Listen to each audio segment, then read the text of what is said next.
Let's go live with Jack Kelly. Welcome to the one-of-a-kind LinkedIn live show that will help you with your job search and advancing your career.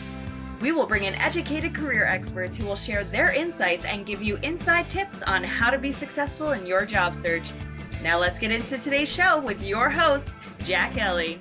We are live. All right. So let's go live with Jack Kelly and our guest today, Kat Breet. Welcome, Kat. Thanks. Glad to be here.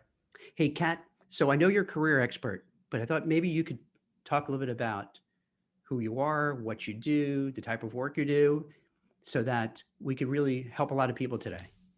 Yeah, absolutely. So I'm a recovering recruiter. All due respect, Mr. Kelly. When you say recovery, I saw that. Why recovering? What does that mean exactly?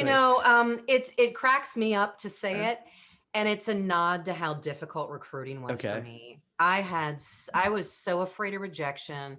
I had such a hard time cold calling clients and candidates. I really suffered, but I fought through. So anyway, it was a really hard career for me to succeed in the first couple of years. And then I broke through and I've just learned so many life lessons. So it's just tongue in cheek, having a little fun. Yeah, it's because it's an interesting concept. There's this person, I want to say his name is Josh Brown, who was a stockbroker. Now he works for this asset management company. And his I don't want to say shtick, but his shtick is, I'm the reformed broker, with, I guess, the connotation like, all right, I'm not that guy who's going to churn your account. I'm going to be now the person who's going to, be a sophisticated money manager. So when you said that, so is that what it is? Like, okay, I was on the dark side as a recruiter. Yeah, it's all of that. I'll never forget when I met my father-in-law. Anyway, long story short, I was the girlfriend from America. I flew to South Africa to meet my husband's family. And his dad said, "So what do you do for a living?" And I said, "I'm in sales." And he said, his eyes got huge. And he said, "Oh, Katarina, you shouldn't tell anybody that." Why? So it's kind of a nod. There are a lot of people who've never been in sales and recruiting who don't really understand it. And they might feel that we're a little bit pushy or anyway. So poor recruiters, they get a bad rap. They don't deserve it. You put people into jobs that change their lives. You do incredible things. And but I like to poke fun at it because it's So you fun. started as a recruiter, but I think as a career expert, having a recruiting background definitely helps a lot because you understand how it works. Absolutely. And how hard it is and how challenging it is to get both sides, the hiring manager and the job seeker to get together to negotiate salaries. So I think that gives you a leg up in terms of understanding the whole process. Absolutely. I'm sure you, like me, always say to people, be very careful where you get advice from. And if somebody's never hired anybody in their life, you probably shouldn't be listening to them about how to go get that dream job or get that next client. So I do really I love my background. I love recruiting. If I ever get tired of what I do now, I will definitely go back in recruiting. Yeah, I don't want to jump ahead, but with the rejection, and clearly in this kind of market, you probably hear this all the time. I hear this all the time from people. You get so much rejection, and it almost becomes debilitating for some people because it's hard to go send out, fill out these long applications. They go into the black hole of these companies. You send out resumes, you don't hear back. And it's like, what happened? Maybe you have an interview, you get ghosted. So as a recruiter or a career coach, how do you help people with that? What do you do?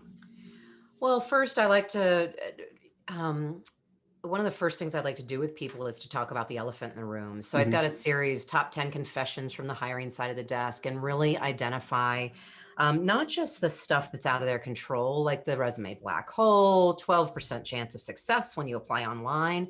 So I first want to help them see that they might be doing every single thing right.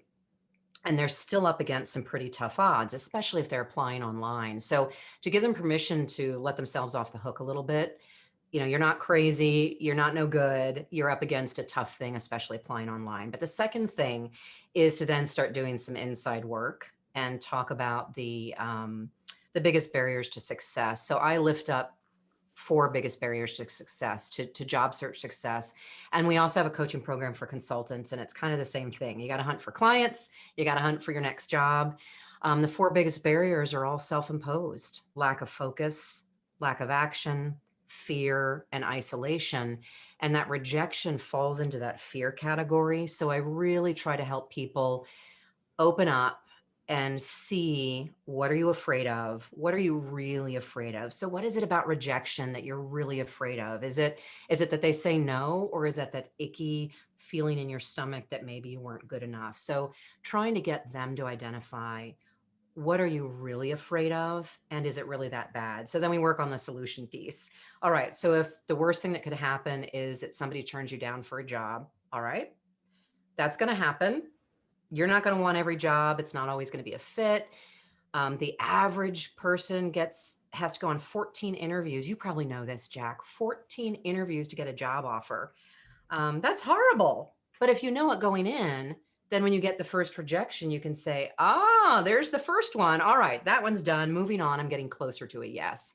They're all tricks that I had to use myself in recruiting and sales to keep picking up that phone and keep going on. That's what works for me. Yeah, because that's one of the things I notice a lot, that it's easy to get there. You get rejected, meaning you send an application, they don't pick up on it. You have an interview, they don't call you back. Then you lose your self-confidence, and then you lose your self-confidence. The next time you go for an interview, you're going to perform poorly because you just don't feel good about yourself. So that's such a key thing to deal with.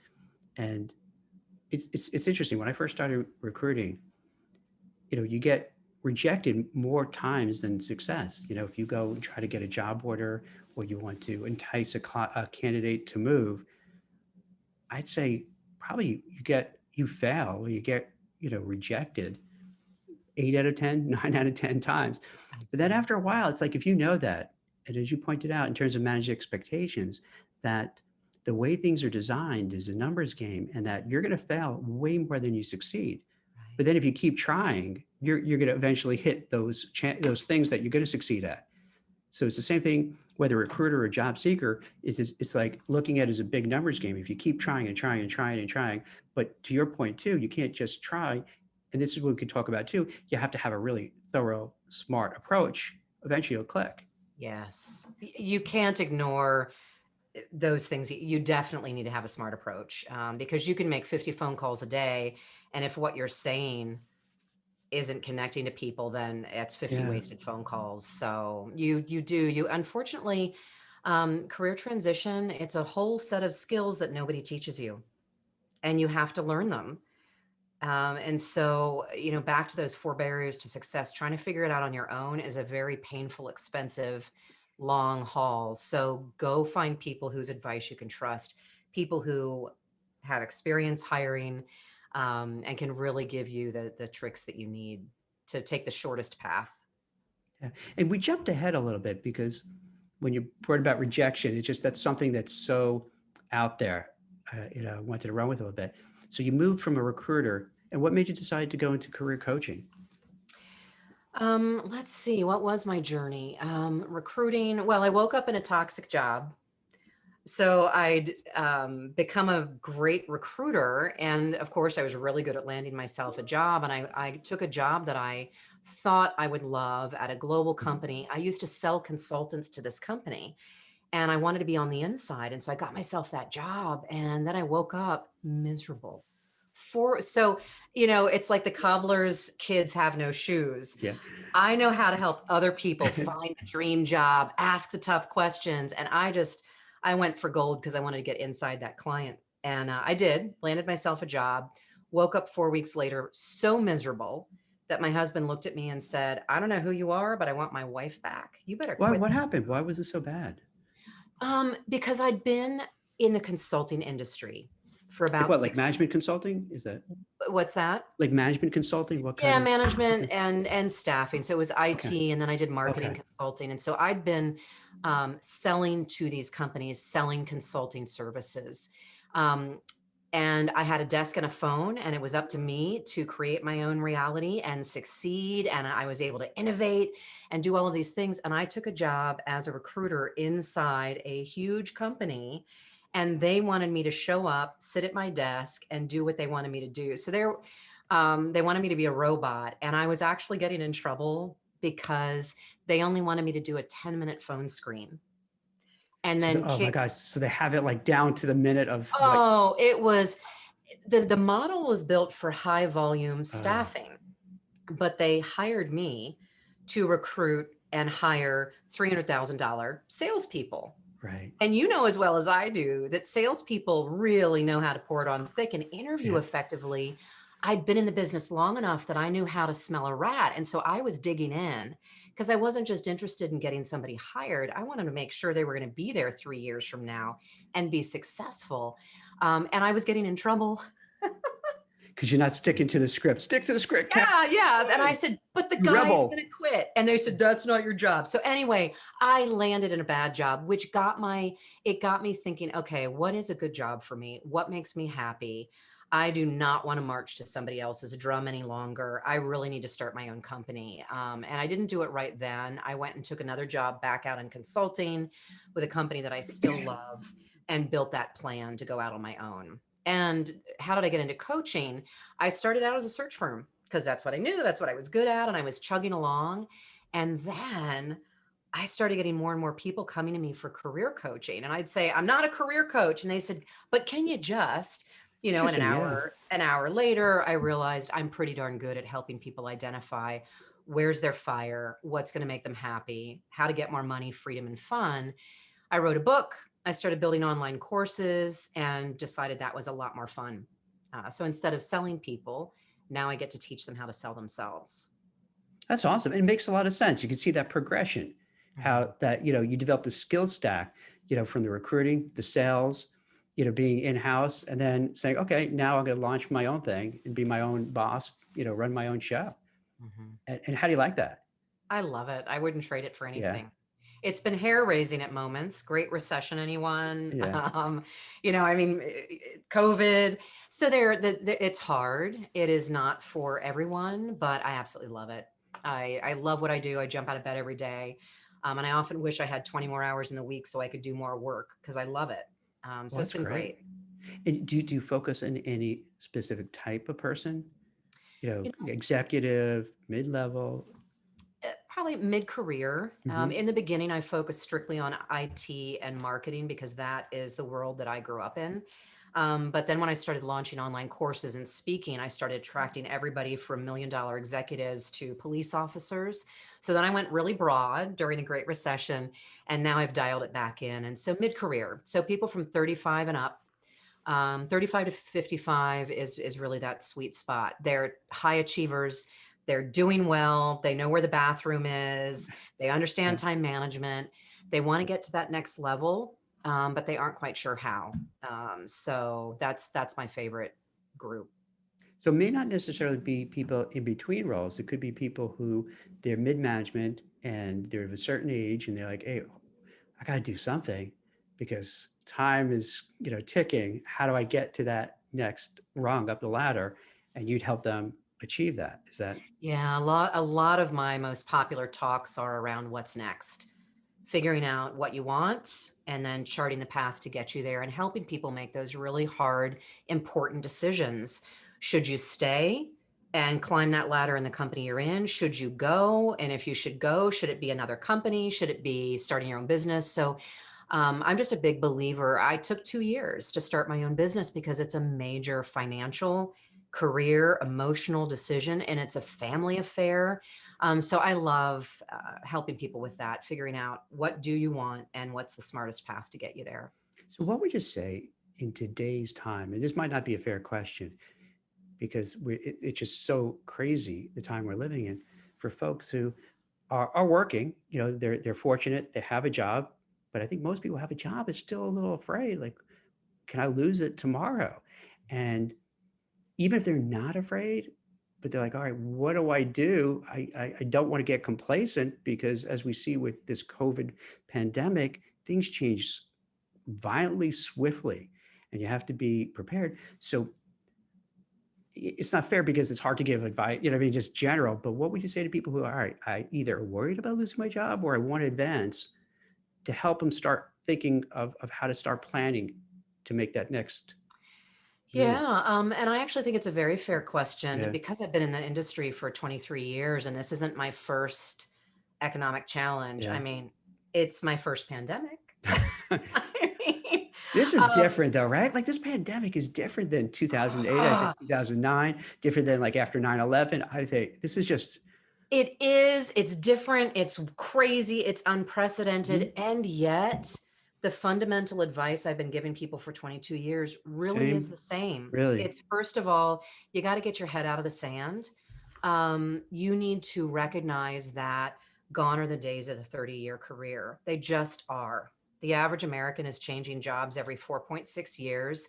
A layoff is probably in your future. And if you sit and wait to see what happens, you're going to be in a really scary, hard, financially painful situation. You have an opportunity right now. Even if you're not afraid of a layoff, you have an opportunity right now to say, you know what? I'm going to approach my career as CEO me. I am me. This is who I am today. These are my skills, my expertise. This is the job I'm in right now, but it is not all of me, and it's not the rest of my life. This is where I am right now. I'm going to take my A game to work right now, but I'm going to start to build a network and build a reputation outside. And so you see this every day. As an executive recruiter, you meet candidates who are phenomenal at their job, but they've been living in a bubble and they're phenomenal in their universe, and they don't know any of their competitors. They don't have relationships with people in other firms, in other industries. And when the board of directors cuts jobs and they lose their job, they are starting cold. And it is a really difficult way to get started. It is really hard with the confidence. So there are a lot of reasons why my recommendation is start right now. Even if you don't know what you want to do next, just start building those relationships. You and I could spit out thousands of quotes from highly successful people about your network is your net worth. It's true. It's absolutely true. And in order to get that career you love, that next job, it's really about who you know. You can apply online and you'll have a 12% chance, and it'll take you 6.5 months to find a job on average. Or you can build up I call it an army of advocates, a network of people who know you and trust you, and you can find a job in half the time. And not just that, it'll be a job you enjoy more and you'll get paid more. So just stand up and start connecting with people who you admire, people who you're interested in what they do for a living. And it can be as simple as just hey, I saw your article on blah, blah, blah. I'd love to connect. Start doing that now. And then if that layoff happens, you've got that network built up. I like this. It makes a lot of sense. So what you're saying is that first you have to look at yourself as you're the CEO of your own career, of your own life. And just by saying that, to me, when I hear that, it means like, okay, you have to take control of your own career. You can't let anyone else dictate it. And you don't. And then secondly, it sounds, I was taking notes as you're talking. So, because it's good, good stuff. That's a good sign. So then you have it, and it's interesting because I was speaking to this guy, Kevin Turner, yesterday, and he's going to come on a forthcoming one. And he was saying something similar to this. And the reason I'm saying that, so he doesn't get mad at me that we front run his conversation, because he was kind of sharing similar advice in that most people, it's so interesting that they go about doing their job and they do a great job. Let's say, you're talking about a player, right? Doing their job. She's doing awesome. She's doing great, but the focus is all on her job. And then if something goes awry, she's not prepared to have to kind of find a new job. So what you're saying, hey, in addition to being good at what you do, you also have to start marketing yourself. You have to start building your network. You have to start getting on the radar screen of a lot of different people, even when you're happy, even when things are good. Is that kind of? Yeah. I mean, to sum it up, I tell people all the time, being good at what you do is important. Being known for that is priceless. It's such a, it's one of those things that when you say it, it's like, a light bulb kind of thing, because I think most people feel, and I can tell you as a recruiter, all the time people feel like, well, I do this and I'm good at what I do, so hire me. And I'll be like, dude, look at my resume. I'm awesome. Especially like in my area, placing compliance, there were years where it was so blazing hot. People would just be like, oh, here's my resume. I mean, what do you want to know? Come on. I'm like, dude, it doesn't work that way. It's not that, you have to sell yourself a little bit. You have to market yourself, even if it's hot. So yeah, because so many people are just focused in and think, hey, if I'm good at my job, well, everyone's going to know it, and then I'm going to get all the break. Now, sometimes that happens, but I think a lot of times it doesn't, right? Like you can be great at what you do, but if no one knows it, Right. you know, or if your boss just knows it, and your boss sometimes, do you run into this too, where sometimes the boss would want you to stay where you are because you're so good at your job that they don't want you to go to the next level because they're not going to replace you, so they rather you stuck, and if no one else knows how you're doing, you're stuck, right? Absolutely. So your boss might be holding Yeah. on to you. That happens all the time. What if your boss quits? Lots of things that can happen. And, none of us were taught this as kids. No, We and were not even sent as to adults, school. really, right? Like people, we don't talk No, about this kind of thing. we We were talk about, trained right? to follow the teacher. Yes. We were trained to look at the dude or gal Mhm. in the fancy suit and wait for them to tell us what's next. And, my dad said to me, work hard, put your head down, and you will be Nose to the rewarded. grindstone. Yeah. Yeah. And I believed him. And then at 24, I went out for drinks with another rookie recruiter, and I found out I was making 25% less in my base salary. And I Mhm. was the same age with the same level of experience. And I talk about an eye opener. And I called my dad. I said, Daddy, you said if I work hard and I keep my head What are you down, talking about? but I'm making 25% less. What happened? He's like, what? That's horrible. Yes, it's horrible. So, anyway, I could talk for hours with you about this. Well, it's a big thing because I think these are one of the things, Kat, that people don't bring up because I think, and I would bet you a lot of people who watch this or listen to it, they'll kind of at first disagree because it's so ingrained in our culture that you have a job, and if you just focus on that job and you're good at the job, that's sufficient.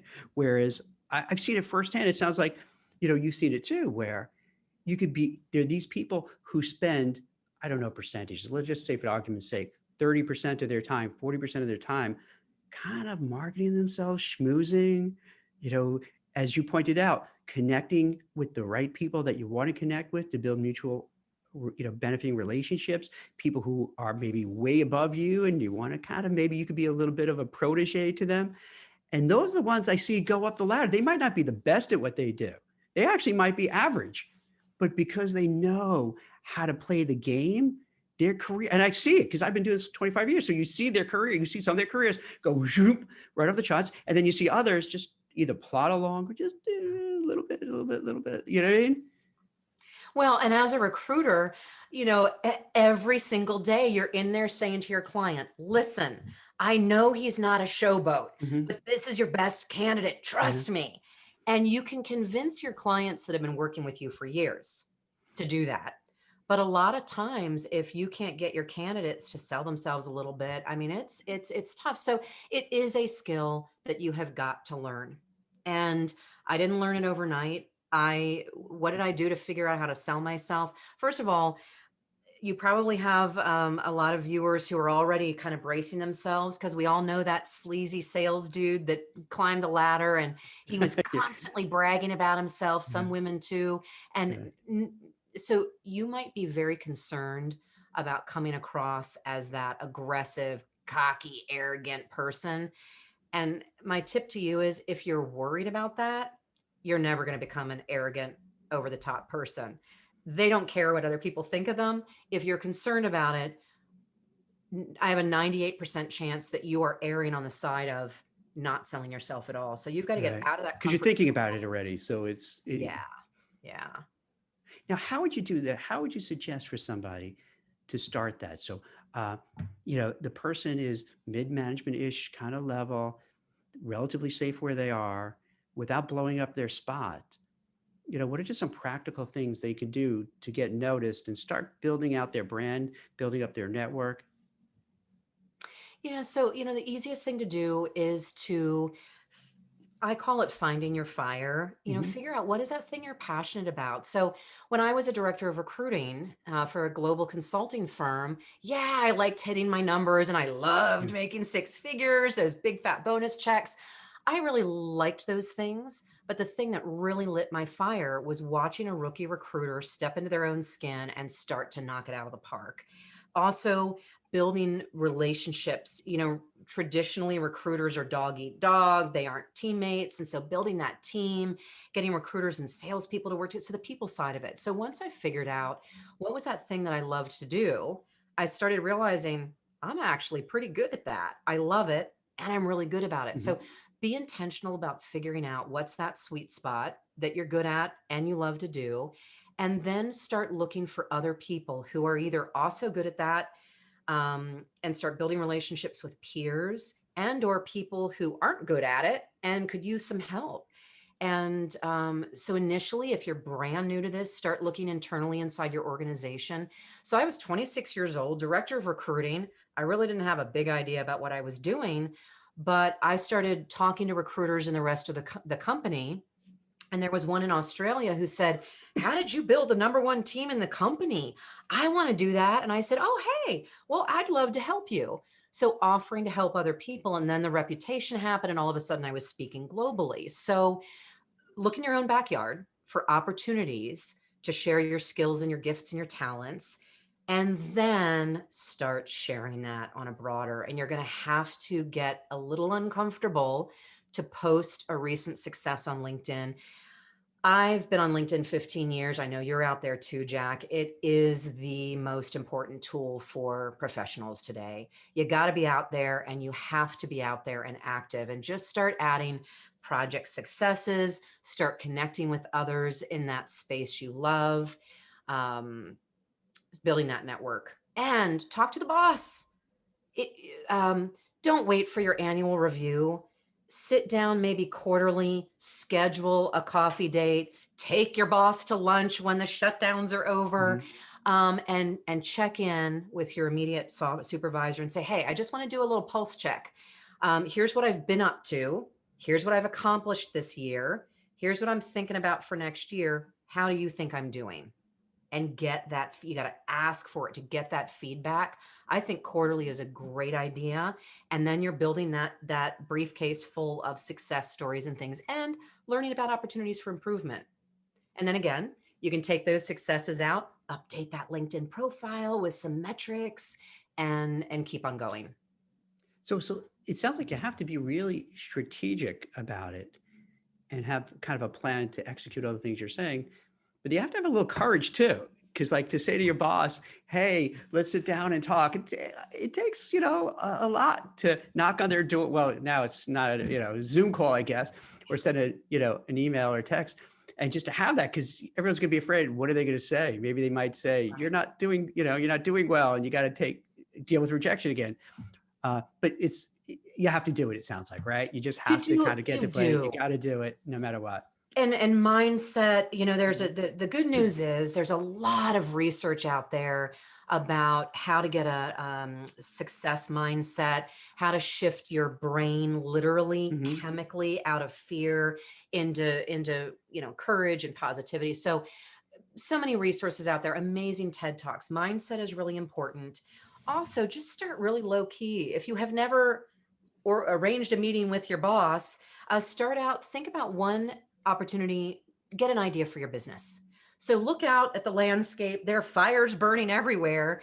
What's a problem in the business that you've got an idea to fix? And go and propose that to your boss.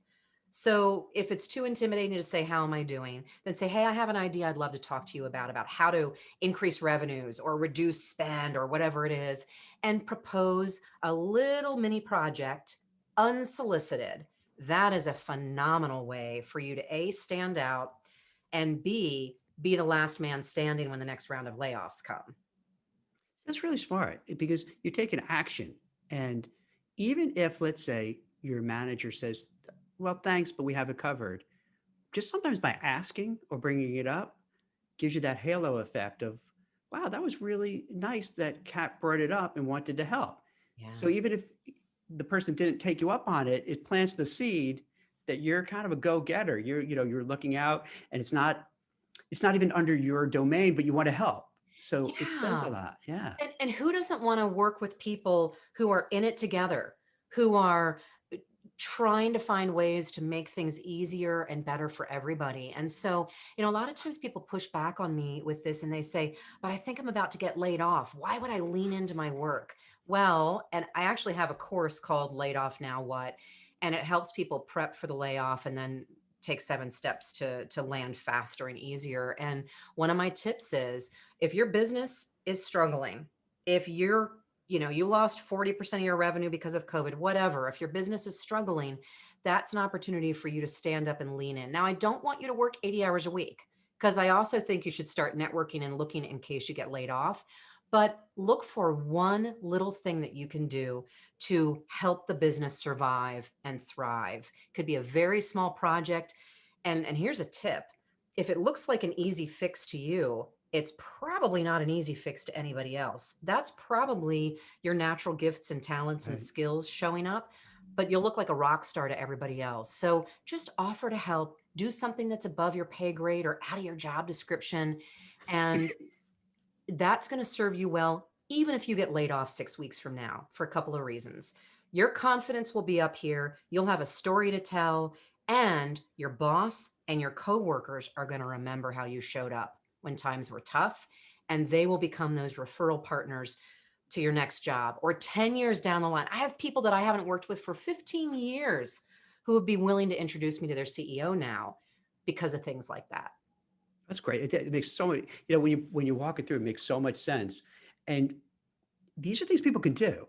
It's not Yeah. as if you're asking, that's really outlandish. I mean, these are straightforward. It's going to take a little courage, take a little nerve to do it, but they're doable. Now, I got a bunch of questions from people, but pretty much all the same, that they're in between jobs, lost their jobs. A few have been out for a while. Like, what do you say? So they can't work internally, they can't go to their boss. What should they do to get noticed, to get on the radar, to get their confidence back, to start, and so sometimes they don't have their network already, they have to start from scratch. Yeah. So first of all, I want to acknowledge how hard it is. I got laid off once, and I still remember the gut punch. I still remember what that feels like to lose your job. It is tough. I think the first thing that you should do is to acknowledge that you've had a loss. If you've never heard this before, losing a job will put you through the same grief cycle emotionally and intellectually that you go through when you lose a loved one. So just do yourself a favor and acknowledge that this is painful and hard. Secondly, I want you to look at me because I need to remind you of something. You are just as good and smart and talented today in between paychecks as you were last week, last month, or even 9 months ago if you've been unemployed for a long time. So that's the second thing, is to remember you didn't forget all your work skills. You're not all of a sudden not a smart, hard worker. You are just as good as you were when you were getting a paycheck. So that mindset, self-confidence thing. And the third tip is to find the people who will make you feel strong and confident. It might be former coworkers. Those are great because they can remind you about your success stories. It might be a stranger you're meeting for the first time. I have so many stories of amazing things that happened in my career. And the person who led me there was a brand new person in my life who saw me with no baggage and just said, "Hey, have you ever thought becoming a Yeah. speaker?" No way. And Catherine Poindexter said, "I think you'd be great. I'm not taking no for an answer."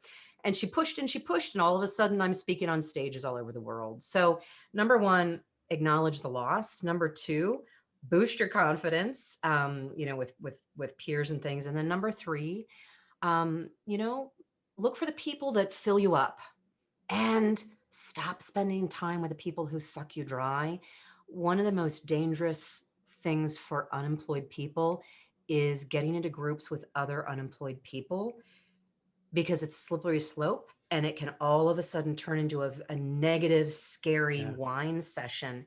And that's just going to pull you down. There are some amazing job clubs. Actually, there's some great job clubs in New York City. For those of you that are hanging out in the Northeast, neighbors helping neighbors. There are places you can go to get support, encouragement, and really good, relevant job search advice. Go out and seek good people who make you feel good and good advice. It makes a lot of sense. And you were saying for people, I think before, about 6.5 months might be Yep. And Now, at is the that, executive level, it's even higher. They generally say 1 month for every $10,000 that you earn. yeah, that's a long time, right? For people. That's right. But it doesn't have to be Yeah. that way. And so just a really, if you want to cut your job search time in half, stop applying for jobs online. 12% chance when you apply online, 40% if you get in by referral.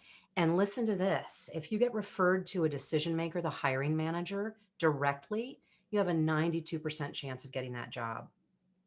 So how would you suggest people to be able to kind of make that happen?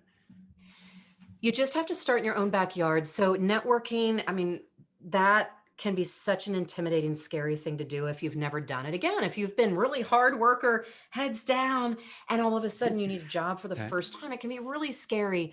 Try to forget about it as networking and just think about getting to know people, having conversations. So a couple of quick fire tips for you on networking. First of all, start in your own backyard. Literally, I call it the first 50. Literally make a list of everybody that you already know. Former coworkers, people you went to college with, your neighbors, sometimes your family, amazing recruiters like Jack Kelly. Make a list of people that you like and that you know and that you trust and reach out to them first. So make that first 50 list. And if you only have 5 to start with 5 and they will lead you to 2 or 3 more people and all of a sudden your list will explode. So that's the first thing. The second thing is do not start out by saying, I'm unemployed, I need a job, can you help? Unfortunately, people get freaked out and they're like, oh my gosh, I feel so bad for you. That's terrible. And I can't help you. And they run away. Don't do that.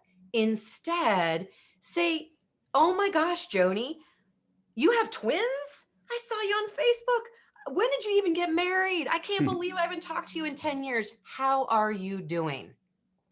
And that's it. So start out with a focus on them. There are 2 things I learned the hard way in networking. It isn't really about you. You need to focus on them and get really curious. So I say to myself all the time, get curious like a 4-year-old. What's a 4-year-old's favorite question? Why, who, what, where? So get really genuinely curious about them. And secondly, and there's neuroscience to back this up, if you take a real interest in them, they're going to walk away from that conversation, whether it's over LinkedIn or email or the phone, and thinking, oh, Jack's a pretty awesome guy. Even if Jack only said 3 words, but the 3 words were, tell me more. Our brains walk away thinking somebody's awesome if we have a chance to share our story. So anyway, just start talking to the people you already know. Check in on them first. Once the conversation gets going, they're going to say, how about you? And you're going to say, oh, the kids are good. The dog is good, but I am on the hunt for my next job. This is what I'm looking for. You happen to know anybody in that industry? And that's how it works. It makes so much sense because you're right. If you go to somebody, help, I'm out of work, the other person, even if they want to help, they just feel like, oh my God, I got to deal with this now. I got my own problems. How am I going to help? They feel like put upon, hey, can I call you back later, Kat? I'm just busy now. But if you're making it more about them, how you're doing, how's it going, letting them talk. And then invariably, as you point out, it goes back to the person, oh, how are you doing, Jack? And then you can kind of bring it out there. So it kind of makes it much more comfortable to do. Yeah, much more low key, Yeah. comfortable, easy for them, easy for you. And the other thing is, if you approach every conversation that way, it's a lot easier on you. And you don't have to feel all of that ickiness about, oh my gosh, am I being aggressive? Am I asking for help? You can just skip all that ickiness because you're focused on them. But Jack, we got to talk about the reality is when they say to you, what are you looking for? You need an answer that's clear and concise. Like if you want a job as a compliance pro in the finance industry, if you tell me that, I'm sending you to Jack Kelly. But if I say to you, what are you looking for? And you say, I don't know, I'll do anything. I'm not going to send you to Jack. So you need to have a target job in order for people to know how to help you and who to introduce you to. Yeah, I find that for a lot of people, it's hard to articulate what they do, It kind of is. have an elevator pitch, what they want to do next, so that someone could help them. It's be curious of how you feel about this. You know how on you have that open to work banner on LinkedIn, and oftentimes those people just be, "Hey, help me, COVID," and how am I supposed to help? What could I do? I don't know. Yeah. I have mixed feelings about open to work. Um, so long ago when I got into recruiting, I made a commitment to myself and everybody I was working with to be really honest. So I'm going to be really honest with job seekers right now. If you begin a conversation with, I'm unemployed, I need a job. We just talked about what happens. Emotionally, people are like, oh gosh, I Mhm. feel bad. So they're going to shut down on you. So I've been training job seekers for years. Never lead with that. I don't want you to hide it. But it's a lot like saying, I just got divorced, I need a man. Mhm. Hmm. How about, hi, how are you? What brought you to this event? How do Yeah. you know Yeah. Jack? Um, don't lead with that. Mhm. The open to work banner is leading with that. So it goes against everything I teach. The only reason I think it's okay right now is because we're in the middle of a pandemic.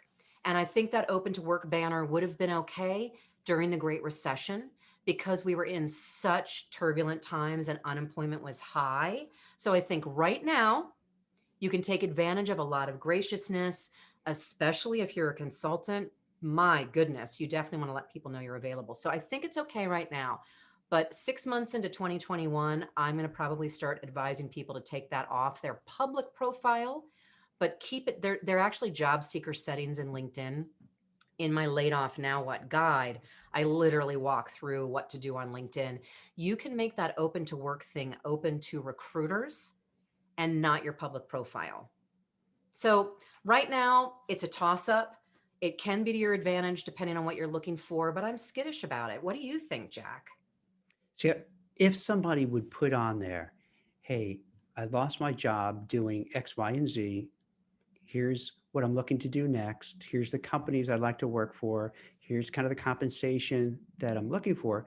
Then if I have the ability and I know that area, I'll be glad to help or point you in the right direction.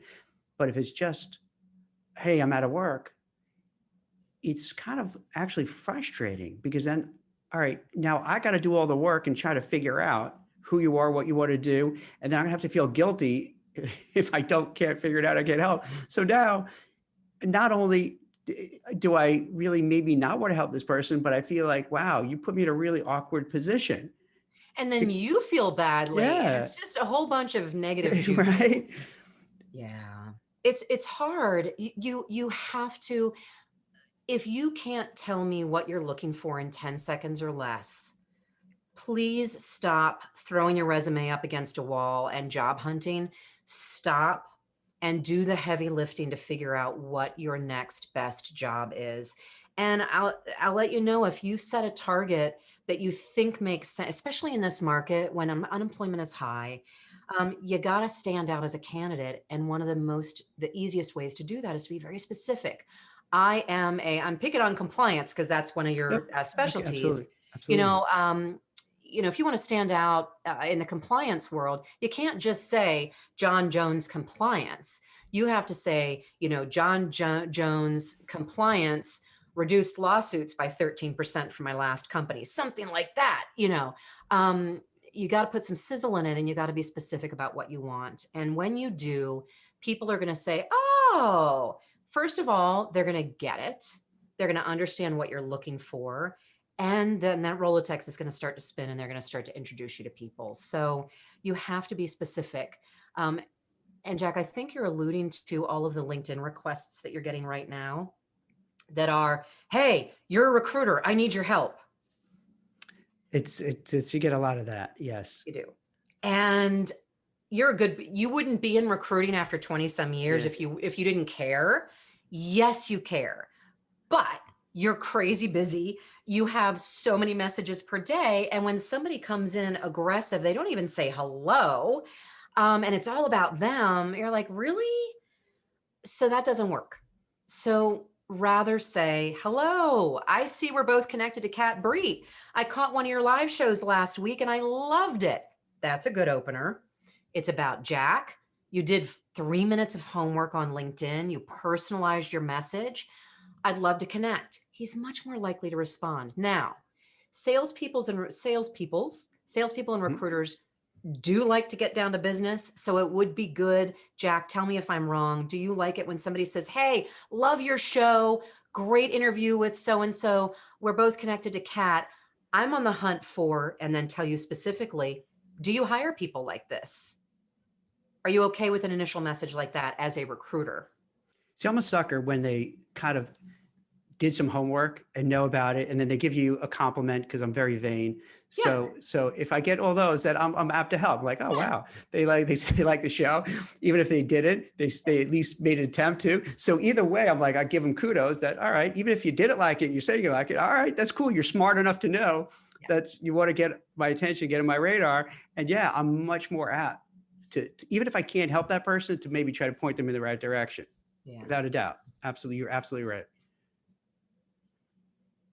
Now, hey, let me ask you this too. So, in addition, I know you do a lot of speaking and you deal with a lot of financial advisors, and then also you talk about kind of multiple income streams. Yeah. And those are all things I can't believe a lot of time went by. So, we went 45 minutes already. So, we'll squeeze these in real quick. Can we talk about the is that a separate thing you do, or is this part of the whole career thing when you talk about multiple? Yeah. So first I'll talk about my work with financial Okay. advisors. So I became a speaker in 2008. You may remember what was happening with the stock market. Mm-hmm. So the recession was raging, and I lost 100% of my search revenue overnight. So I had zero income in my business. I had just written my first book for job seekers, and I was creating online courses, and I became a speaker. And everybody that was showing up was unemployed, and nobody wanted to pay to show up. But I didn't want to quit because I was helping so many people. And I kept coming home. My tank was full. I said, this is awesome. And my husband said, where's the money? Oh, I don't know. And he said, go find a sponsor. And I thought, career transition, money problems, financial advisors. So I hit my network and I started calling everybody that I knew at some of the biggest financial services firms in the world. And lo and behold, I got 3 no's and then I got a yes. Speaking of rejection.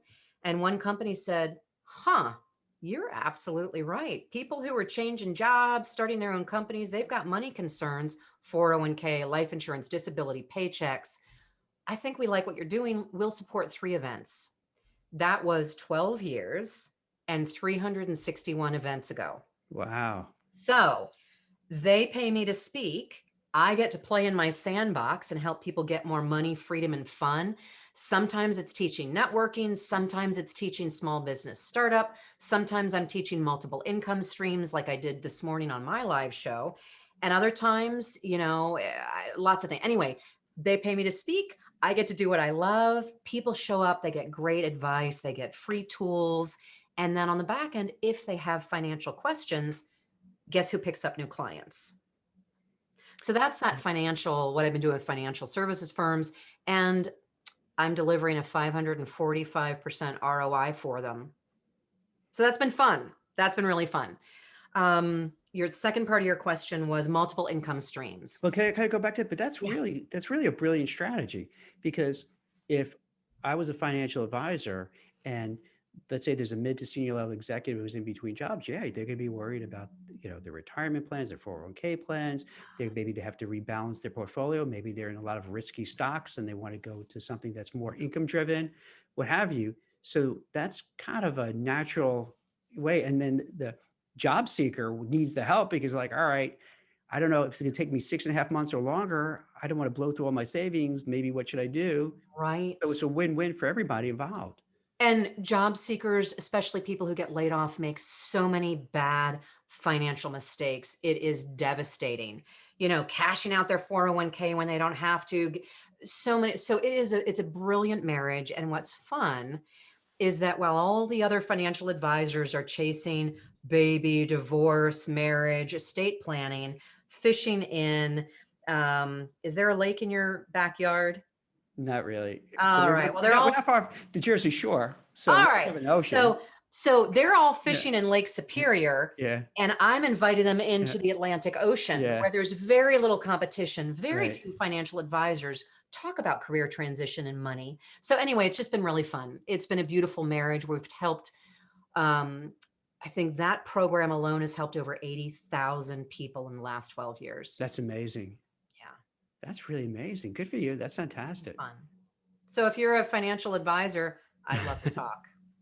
That's great. And then you talk about with multiple income streams, because I don't want to front run what you're going to say, but I'm a big proponent, especially seeing from, the after effects of 9/11, the dot-com boom and bust, the financial crisis. Now, it's hard to rely on just one thing. So I think so maybe you could talk a little about what you tell people. Yeah. So number one, I just want everybody to understand that if you haven't figured it out, the 30-year career, the gold watch at one company is really rare these days. And the Bureau of Labor and Statistics, 2019, the average American was changing jobs every 4.6 years. So you're going to have to get a new job every 4.5 years if you sit and wait to see what your boss has in store for you or what the company is. A lot of people are changing jobs more often than that. So back to get behind the wheel, get in charge of your own career, get ready for your next move. Piece two, one paycheck is financially risky. It just is. And unless you're really good with your money and savings, and a lot of Americans, did you know this, Jack? A lot of Americans cannot handle a $500 bill that they didn't expect. Yeah, it's like they don't have 3 months emergency funds available. Which terrifies me, but that's the way so many people are living. If you're living paycheck to paycheck, you are at incredibly high risk of losing your job and losing your income. And it also means it's tough to quit a bad boss. All of a sudden, if you don't have any cash or any side income, you get stuck in a bad job at a bad company, twice the levels of depression, 41% higher healthcare. It's just like this nasty revolving thing. So how do you solve that? Multiple income streams. And it can be as simple as a side hustle. Listen, people have started driving their car for Uber, Airbnb, getting a part-time job. You could do that. And I support that 100%. What I'd really love for you to do is to find something that you're naturally really gifted in, that you've got skills and experience in, and monetize that on a bigger level. So if you're a project manager and you've got a full-time job as a project manager, why not start picking up some side projects part-time? You can do nights and weekends, make probably double the money per hour, build up a portfolio, and get some side income coming in either your current level of expertise or bridging towards something else you want to do. So for example, I just got out of a meeting this morning with a woman who is an executive VP at a huge retailer in the world. She's got 140 people reporting into her. She's really stinking good at retail management. But in her heart, her fire is helping women walk through their fear and step up and get that success at work. So she's writing a book right now, and she wants to side hustle, publish her book, start speaking and coaching on the side, building up that reputation, that portfolio, that income, so that she can quit the full-time job and do that full-time. That's a beautiful plan. And inside that business, she will have multiple income streams. So in my business, I have 4 income streams.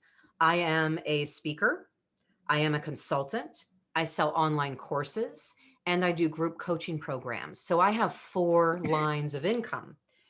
When COVID hit and I lost all of my live events, I quickly flipped the switch and grew my online speaking business. So I'm making more money this year than I had booked before COVID. That's great. Because I had multiple income streams and multiple reputation and a network in these 4 categories.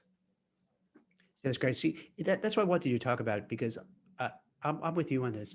And I really didn't think much about it till recently with COVID, where you just saw 65 million Americans plus, go needing unemployment benefits, where if you don't have money saved up and you don't have anything else going on, it's a really scary predicament.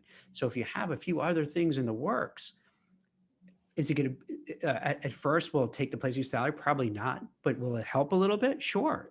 And plus, it could be something that you really love doing anyway.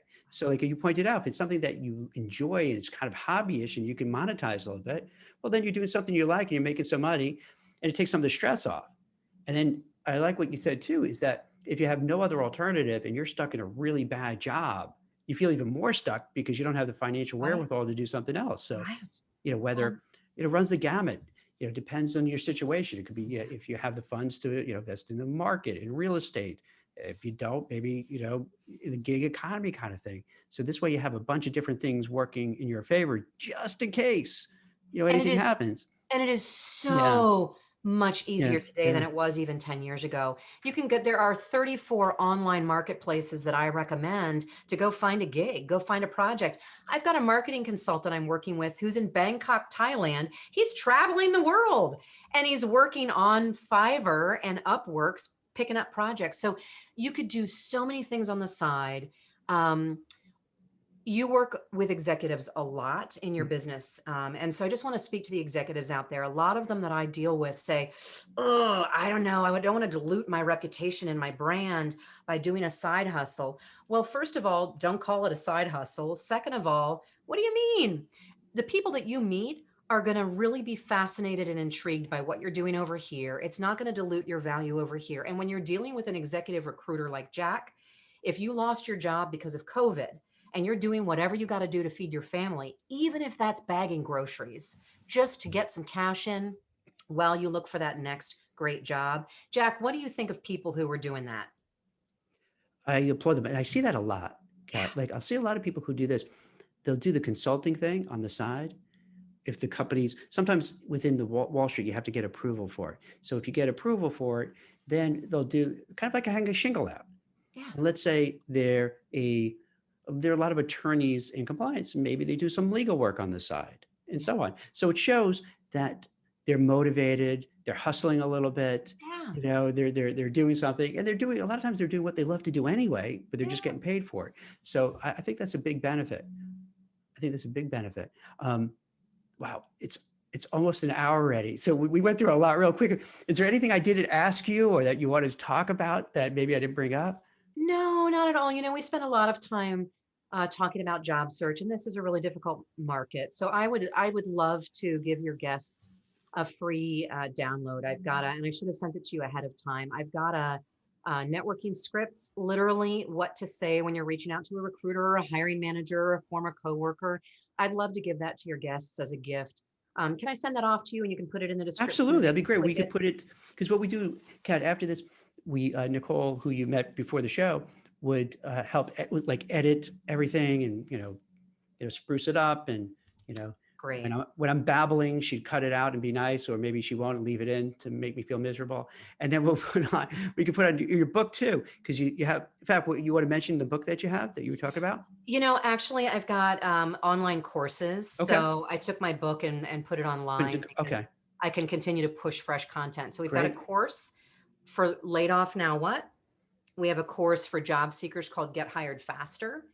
And we have a coaching program for consultants and freelancers called How to Become a Highly Paid Consultant. And it's all out at my website, arbez.com. And they can get 20% off with the coupon code COVID20. Great. Now, what is ARBIZ? I was looking at that. What does that stand for? Okay. All right. So it's not arbitrary. There's behind it. I married a guy from South Africa and his parents bought me Joe as a wedding present. Oh, wow. I have a stock certificate and this headshot, and he lives on their farm in South Africa. And they said, now that we bought you a zebra, hopefully you'll come visit us in South Africa. And will you please bring our son with you? So his name's Joe. He's our company mascot. And I help people change their stripes and stand out from the herd, do what they love for a living. That's fantastic. Wait a minute, but what does ARBEZ mean though? Wait, Zebra backwards. Okay. See, I'm not afraid to ask those like questions when you say like a 4-year-old. Like most people like, oh yeah, ARBEZ. I'm like, wait, I don't get it. What the heck is that? I'm like, I still don't understand. All right, so it's spelled backwards. That's perfect. That's all. So wait, when you're in South Africa, I know we're getting off tangent here. How I hear it's like beautiful. It's like amazing. How is it? It's exquisite. Yeah. You should put it on your bucket list and you should go before you're 70 so that you can walk among the lions and the rhinos. Did you do that? I did. It's otherworldly. So the whole safari thing I felt like I landed in prehistoric times, and the people are beautiful. There is a lot of turmoil there, Yeah. but it is beautiful. The people are beautiful. Um, there are over 10 official languages. You've got the wine country. I've been great white shark diving. I've been scuba diving in Mozambique, um, walking among the lions. It's a beautiful country. The wines are great. The food's delicious, and the people are joyful and beautiful. So there's my South Africa pitch. Wow. Much warmer than Minnesota, right? So I And guess. there's that. Winter for them is, a balmy 50 is a cold morning. Gosh. But Yeah. it is, there's some places that's a little violent, right? A little tough, I understand. Yeah, it is a third world country. And so Yeah. you've got the first world, incredible technology and infrastructure in the big Yeah. cities. But there is a lot of poverty, and it's a kind of Yeah. poverty that is tough to find in America. And so there is violence. I don't want you to hop on a plane and go over there by yourself, because you need to know where to go. Get a travel agent, get a tour guide, or even better, get a local. It's like traveling to any country that you've never been to. It's smart to get a tour guide. So I do still recommend it. I even recommend it to friends. I've taken my kids many times, and I do recommend people travel with their children, but only if they've got locals that are taking them around and they know where to go. So not only does Kat give career advice, job search advice, as a tour guide, advice about where to go, and if you go, like what you have to do when you're going there. So you get it. Where else do you get this great information, right? What a great LinkedIn Live. What a great guest. This is great. I really appreciate it. So I love your advice. It's super helpful. I think this is the kind of thing people could watch it again and again and pick up a lot of the pieces, because really, I get a lot from you is that, and I take it you're very extroverted, right? Because you come across very friendly, very out there. For a lot of people, it's hard, but I think you broke it down to them in certain things. Hey, here's what you do. Here's how you get noticed if you're working to get ahead. Here's what you do if you're not working. Kind of a nice, subtle way to get the attention of people, and how to get them on your side, how to get referrals from them, how to network yourself internally in your career and grow. So I think you gave so much valuable information to people, which is awesome. And this is a time where they need it. And this is what's so great. What I personally love about doing this is that I know there's so many people who need this advice. And what better way to reach out to people like yourself who live it, breathe it, been doing it, someone who was a recruiter, someone who's in sales, someone who's now a career coach. So you're giving real life experience, not just, making it up on the fly, but you've lived it for, so long. So like you're talking from experience, which is the best teacher. So I really appreciate you taking the time and really talking to everybody and sharing all your advice. So thank you so much. Well, thank you for inviting me. It's been a blast. My And pleasure. I love your show. Excellent. So, hey guys, follow, share Jack's show.